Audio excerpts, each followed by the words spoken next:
Hi hello friends, welcome to Shilpashree YouTube channel. ಇವತ್ತು ಶ್ರಾವಣದ 3ನೇ ಶನಿವಾರ. ಸೊ ಹಾಗಾಗಿ ನಮ್ಮ ಅಣ್ಣನ ಮನೆ ದೇವಸ್ಥಾನದಲ್ಲಿ ತುಂಬ ಚೆನ್ನಾಗಿ ಪೂಜೆ ಮಾಡ್ತಾರೆ. ಅದೆಲ್ಲ ಹೇಗಿರುತ್ತೆ ಅಂತೇಳಿ ಈ ವಿಡಿಯೋ ಮೂಲಕ ತೋರಿಸ್ತೀನಿ, ಬನ್ನಿ.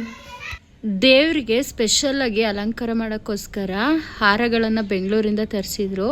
ತುಂಬ ಸುಂದರವಾಗಿದ್ವು ಈ ಹಾರಗಳು. ನೋಡ್ಬೋದು ನೀವು, ಇವನ್ನ ತೋಮಾಲೆಗಳು ಅಂತಲೂ ಕೂಡ ಕರೀತಾರೆ. ಹಾಗೆ ಬಂದಂತಹ ಭಕ್ತಾದಿಗಳಿಗೆ ಊಟದ ವ್ಯವಸ್ಥೆ ಕೂಡ ಇರುತ್ತೆ. ಹಾಗಾಗಿ ಅಡುಗೆ ಪ್ರಿಪ್ರೇಷನ್ ಮಾಡ್ತಿದ್ರು, ಅದನ್ನು ಕೂಡ ನೋಡ್ಕೊಂಡು ಬಂದೆ. ಇನ್ನೊಂದು ಕಡೆ ದೇವರಿಗೆ ಅಲಂಕಾರ ಮಾಡೋಕೆ ಅಂತೇಳ್ಬಿಟ್ಟು ನವಗ್ರಹಗಳನ್ನು ಪೂಜೆ ಮಾಡ್ತಾ ಇದ್ರು, ಅದನ್ನು ಕೂಡ ನೋಡಿದ್ವಿ. ಇನ್ನೊಂದು ಕಡೆ ಬಂದು ನೋಡಿದಾಗ ಹೋಮ ಸ್ಟಾರ್ಟ್ ಮಾಡಿದ್ರು. ಹೋಮನ ನಡೆಸ್ಕೊಡೋಕೆ ಅಂತೇಳ್ಬಿಟ್ಟು ಪುರೋಹಿತರನ್ನ ಕರೆಸಿದ್ರು. ತುಂಬ ಚೆನ್ನಾಗಿ ಮಾಡಿಕೊಟ್ರು ಅವರು.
ಹೋಮ ಆಗ್ತಾ ಇದ್ದಂತೆ ಒಳಗಡೆ ಸ್ವಾಮಿ ಮೈ ಮೇಲೆ ಬಂದಿತ್ತು. ಅದರಿಂದನೂ ಕೂಡ ಆಶೀರ್ವಾದ ಪಡ್ಕೊಂಡ್ವಿ.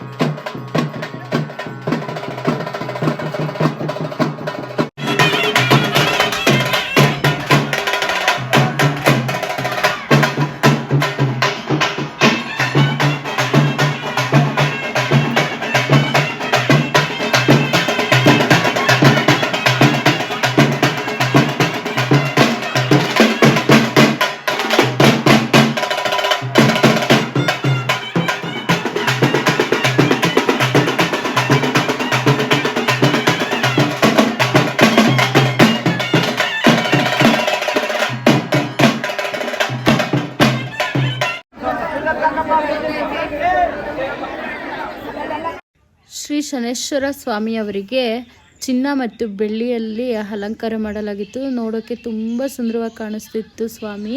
ನಾನೊಂದೀಗ ಭಕ್ತಿಗೀತೆ ಆಡ್ತೀನಿ, ಹೇಗಿರುತ್ತೆ ಅಂತ ನೋಡಿ. ಸ್ವಾಮಿ ಮೇಲೆ ಆಡ್ತಾ ಇದ್ದೀನಿ. ಗ್ರಹದ ದೇವನೇ, ಗ್ರಹ ಮುಖ್ಯ ದೇವನೇ, ಶಿವನ ಪ್ರೀತನೇ, ಶನಿದೇವ ವಂದನೆ, ಸೂರ್ಯ ತನಯನೇ, ಪ್ರಭಾವಿ ದೇವನೇ, ಭಕ್ತರೊಡೆಯನೇ, ಶನಿದೇವ ವಂದನೆ, ಕರಿಯ ಕಾಗೆಯ ವಾಹನ ಪ್ರಿಯನೇ, ಕರಿಯ ಎಳ್ಳಿನ ದೀಪದ ಪ್ರಿಯನೇ, ಕರಿಯ ವಸ್ತ್ರವ ಧರಿಸಿ ಬಂದನೆ, ಭಕ್ತರೊಡೆಯನೇ, ಶನಿದೇವ ವಂದನೆ.